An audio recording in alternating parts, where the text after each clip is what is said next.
யோவான் ஸ்நானகனுடைய சீடர்கள் இயேசுவை கண்டோன்னே யோவானை விட்டுட்டே அவங்க ஓடிட்டாங்க. இன்றைய நாளில் சபையில் இருக்கிற ஜனங்கள் இப்படியாய் உங்களுடைய சபையை விட்டு ஓடி இன்னொரு சபை பாசர்கிட்ட போன உடனே நீங்கள் என்ன சொல்லுவீங்க? அந்த பாசர் என்னுடைய ஆடுகளை களவெடுத்து விட்டார் என்று சொல்லுவார். யோவான் இப்படிப்பட்ட ஒரு நெருக்கத்தை முதலாவதாய் அவர் சந்தித்தார்.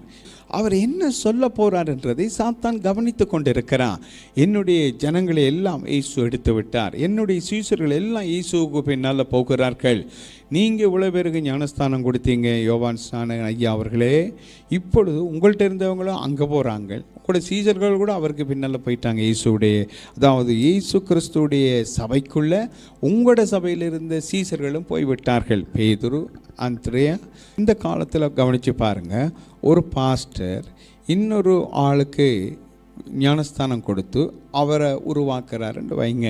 யோவானிடம் இயேசு கிறிஸ்து ஞானஸ்தானம் பெற்றார்.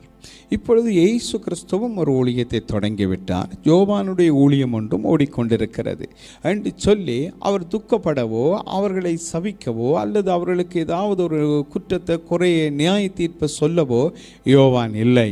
யோவான் சொல்லுகிற வார்த்தை, பரத்தில் இருந்து கொடுக்கப்பட்டால் ஒழிய ஒருவனும் ஒன்றையும் பெற்றுக்கொள்ளான் என்று சொல்லுகிறார். அவர் பெருகவும் நான் சிறுகவும் வேண்டும். அவருடைய பாதரட்சையின் வாரை அவிழ்க்க கூட எனக்கு தகுதி இல்லை அப்படி என்று யோவான் சொல்லுகிறார்.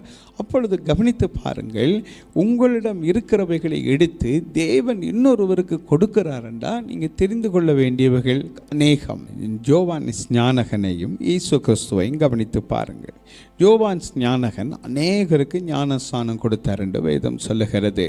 அவர் ஞானஸ்தானம் கொடுத்து அப்படி வந்த பிற்பாடு அவருடைய யோவானுடைய சீஷர்கள் வந்து யோவானிடம் சொல்லுகிறார்கள், ரபி, உங்கள்கிட்ட இருந்து ஞானஸ்தானம் பெற்றவர் இயேசு கிறிஸ்து.